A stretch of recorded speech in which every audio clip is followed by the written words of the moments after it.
back, and today I'll be showcasing my one and only Soviet Tier 10 tank destroyer, the Object 263, and I'm going to run over its stats, and then you're going to see the gameplay that I recorded like 3 weeks ago, my first and second battles. And the second one, it is a nice battle, and unfortunately I didn't think to commentate over it for some reason, so the audio at the end the audio may be a little off, and I apologize for that. But anyways, let's get into its stats.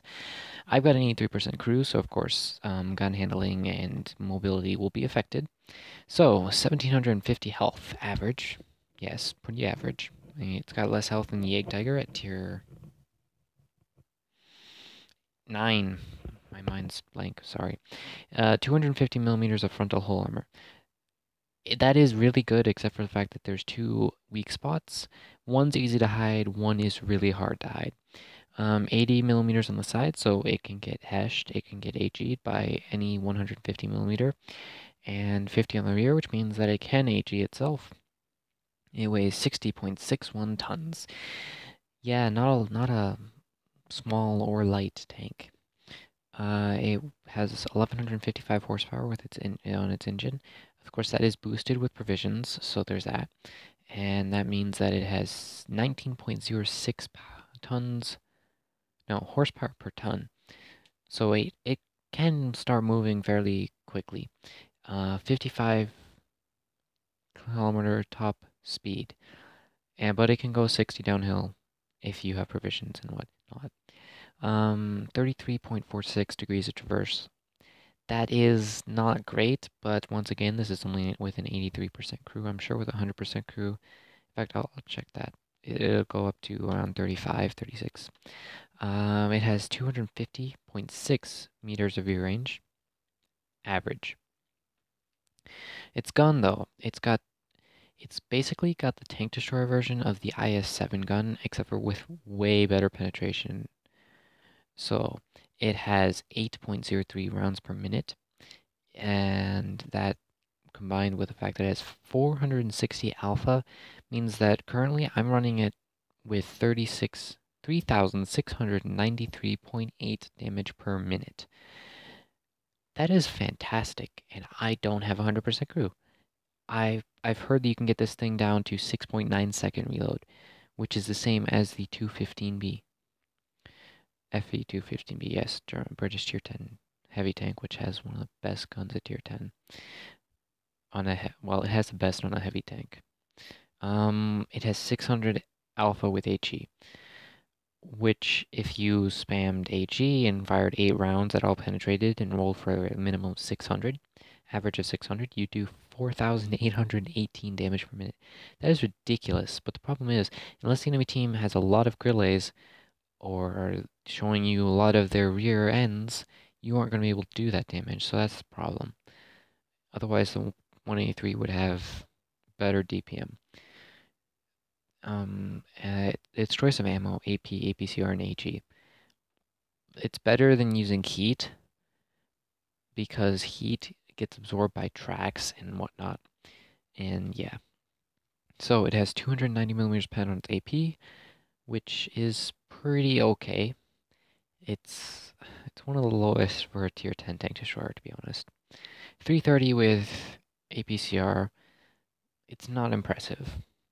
75 with HE, once again not impressive, but this is the smallest caliber tier 10 tank destroyer gun. Only 130. Everything else is 150 and up. Dispersion 0.312. That's pretty decent, but yeah, I mean, it's not a grille.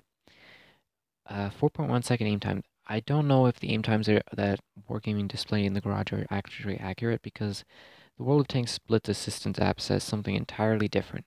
So there's that. And let's see. I'm pretty sure that's almost everything, except for gun depression. It has 4 degrees of gun depression and 18 degrees of elevation. And you know, it's really long. This tank is not a small tank. This tank is just as long as, if not longer, than an IS-7, and it's taller than an IS-7. And one of its weak spots is right there, that gun mantlet. Here's a nice trick. Yes. That gun mantlet, you can get penned through that. That is one of the weak spots. The other one obviously is the lower glacis, which, I mean, on most tanks is a weak spot, except for the New Mutant tanks. And yes, they have released the New Mutant tanks because this is 3.7, and I'm getting notifications.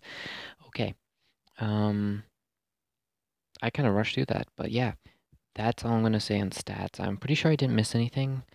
I run a gun rammer, toolbox, and gun lane drive. I don't know if those are the best equipment for it because I was suggested that equipment by a friend who's never played this tank before because he said it's a YOLO wig and it's got a YOLO. And yes, it's got a YOLO. So yeah, I was tempted to run what is it, the optics or small liner instead of the toolkit, but whatever. Anyways, I'm pretty sure you'll see some gameplay action whenever I shut up. Okay? See ya. Well, I won't see ya. You all see it. Alright, so first battle. So what I'm planning to do with this video is I'm going to record the first battle with commentary, and then I'm going to play a bunch of other battles, recording them, and if there's any good, funny parts in them, I will probably cut those and compile them, and then I'll do a couple more videos on this. I don't plan to release this video as tomorrow's, simply because I want more time to be able to oh, I'm supposed to say to fully appreciate this tank. I don't know. To get a better opinion than just from one battle or three battles in a row that I play live, I don't want to do that. Of course, it would be even better if I could just record my commentary over my battles, but we don't have the replay system yet. And I'm running my videos off of a phone with like a 5-inch screen. First shot tracks. Okay. You know, it's like Jingles. Jingles says that his first shot always either bounces or misses or tracks somebody. Alright, so that was, what was it, 430? I think it's 454. Below average, of course. Took that shot blind because, I don't know. Got spotted, of course. This thing is long, very long. So you've got to worry about getting circled because of its size. It is by no means a sneaky tank. Well, I mean, it's not as tall as a Grillet. It's not as weak as a Grillet, but it's just wider and fatter and longer, and how many more adjectives do I need to use to describe it? Anyways, we're lining up our shot. Blind. I may have hit. I'm going to push up on these guys because they appear to have fallen back. I didn't even realize the enemy had a 263. Oh boy. This should be interesting. Look at that 4 degrees of gun depression.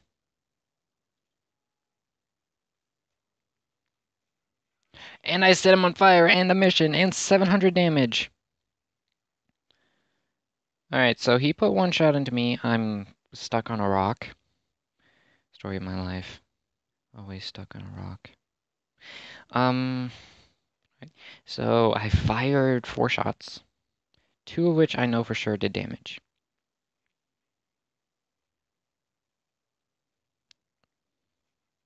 Tried to take a snapshot. No idea how badly that this gun will perform. I mean, I know it's by no means a Grillet 15 gun.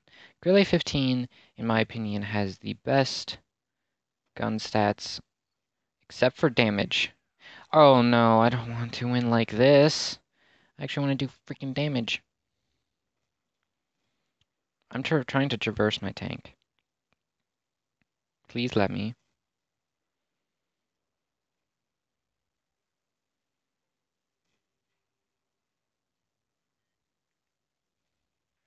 Ooh, 547, and I died. Well. That was not a good first game, But I won my first game. That's pretty much what matters. I did, what, 2,000 damage?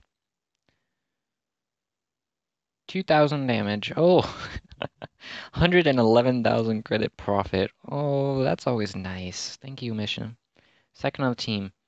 I really shouldn't play in Supremacy because that was just not fun that much. I took so much damage. I was trying to traverse to shoot that 62A and my tank wouldn't move. I was in sniper mode and I was being a noob. But anyways, that was an alright first game, I have to say. But you'll be hearing this voice again on this particular video project thingamajigger sometime soon, I'm sure. Anyways, that was a first battle. See? 100%, 1500 average XP, 2000 average damage. If I could maintain that, I'd be at third class. This thing, did I do that well? I did 1000 base XP. It was 1000 base XP, right? Oh, so yeah, I actually got a better score than I expected. Props to the enemy 263. I didn't even realize he was in the battle. 7 shots fired, 9 shots fired. He penned one more than I did on me. Yeah, but I set a fire on my first actual damaging hit or second. Yeah, it was fun. Anyways, I'll see you sometime.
I've just gotta commentate that this is the second game I have played in this tank.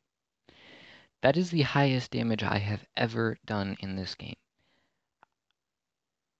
Because I don't play large caliber tank destroyer guns, but oh my gosh, that was just so much fun. If that IS-8 had not killed me and I had killed him, that would have been an ace. Oh my gosh, I love this tank. And yeah, um 17 for 17. Oh my gosh. Wow. Anyways, this battle will be added just in its entirety. I don't care. So yeah, I'll see ya. Alright, so I'm gonna play one live game. If I lose, it'll just continue the losing streak in this tank. When I had 4 battles in this tank, I had 4,400 average damage, and I had not lost a battle. I now have 42 or 43 battles, and it has the lowest win rate on any of my tier 10 tanks. I don't know. The first 20 battles, I maintained above 70% win rate with 3,000 average damage. Next 20 battles, I won 2. And my win rate just doesn't seem to rise in it, and I haven't been playing tier 10 a lot recently, so I don't know. Anyways, I'm going to play one battle, and if we lose, well, yay. This, at the time that I originally started recording, the first games I played in it was my newest tier 10 at that time. Since then, I've bought 2 more tier 10s, and I did a video on one of them, yes. The Jägerpanzer E100. I'm sure that some people have watched it. I'm pretty sure it's got like 10, 15 views. Another fun fact, my channel now has 21 subscribers, and I can't be happier. We jumped from 17 to 21 in 2 weeks. Yeah, quite impressive from my channel. So let's try to hit 50 within the next quarter of a year, 3 months. I don't know if that's too much to ask, but hopefully. And let's see, what else? The Goose event's live, yes, and I have been playing it, but I don't know why, but Wargaming made it super complicated, in my opinion. What you have to do is you have to complete in-game battle missions, so you can earn the currency to exchange for the mission stages. Completing the mission stages give you things called pins and twin pins. Using those twin pins and pins, you can buy yourself one of the mutants, and that's just a whole extra step. Not to mention they also added chests, so it's like the Blitz Fair. You can get coupons from some of the mission stages, or you could buy a chest for 600 gold apiece. Another element to complicate it. And then they have containers like the Lost Division event. So the containers, I believe, give you pins, credits, or boosters. My question is, why is Wargaming like high? Because they added elements from Blitzfair, from the Lost Division, and from all previous, well, all previous ones since the Halloween event, mission grinds, mission marathons, whatever they're called. Why make it so complicated? I mean, just make it simple and people will do it. But they didn't. And another thing, the amount of pins you receive from the mission stages, I don't believe is enough to get any of the tanks. So you've got to be really lucky with those chests or containers, or you've got to spend money. And I know at least one person who spent a not insubstantial amount of money to get the tier 8, and he does like it. And I'm hoping to get mine for free, of course, because I am not exactly in a position to spend money on this game, as in the fact that I have no money. Yeah, I have no money, because I'm broke. And poor me. Look at that shot. Alright, so this game is developing really Boringly. I've gotten 1 kill and 1,000 damage, and is this guy gonna pen me? Probably. Nope. That was an FPS drop. All of a sudden, don't ask me why. Look at that. 600 with HE, 557. And I switched to APCR. No. So it looks like I'm gonna win a battle. FPS, please. 3rd kill. No, Top Gun was denied. Oh well. So this was a live gameplay battle, which you'll see after my first and second battle, because that's how I'm gonna do this video, because I'm stupid and didn't do this video 3 weeks ago. I'm not stupid, I'm lazy. Yeah. So it's gonna be confusing. It's gonna be confusing, and it's gonna just be epic. 3rd class, 2,500 damage. Top on the team. Oh yeah, it's a ×3 XP weekend too. Of course, by the time you're watching this video, it'll be another 3 days. And yeah, I also happen to start streaming on YouTube, as a few of you may be aware. So there's that. Tune into my streams. I originally said I wasn't, in the first stream I was going to say, I said, wow, that I wasn't going to have a schedule for streams, but I'm thinking about doing Sundays and Wednesdays. Of course, 1 hour each from 7 Central to 8 Central, because that way it's nice. And yeah, I believe I've missed 1 upload. I am recording this on Saturday, so 3 days. You'll see this on Tuesday. So I'm recording this Saturday, and I missed a video the last night, but I was doing Clan Wars. We had 3 battles, and you'll see them tomorrow, which would have been 2 days ago when you see this video. It's all confusing and whatever, but I really need to get this video done because I don't want my nice second game, I'll say that, I won't spoil it, to be corrupted. Well, you'll already have seen it. My epic first class 6,200 damage game for my second battle with a 75% crew. Yeah, and then the 3rd battle I forgot to record, and it was also a first class, and it was only 4,300 damage, but whatever, live and learn. Anyways, I've rambled on enough. Thank you all for watching, and